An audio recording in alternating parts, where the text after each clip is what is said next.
వేములవాడ బద్దిపోచమ్మ ఆలయానికి భక్తులు బార్లు తీరారు. సోమవారం రాజన్నను దర్శించుకున్న భక్తులు మరుసటి రోజు బద్దిపోచమ్మను దర్శించుకోవడం ఆనవాయితీ. ఇందులో భాగంగా బోనం ఎత్తుకుని డప్పు చప్పుళ్ల నడుమ ఆలయానికి చేరుకుని అమ్మవారికి బోనాలు సమర్పించారు.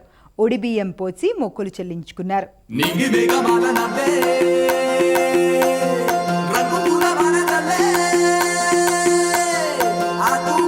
పంట చెరువు రేకు విచ్చిరమ్మ తిరిగేలే.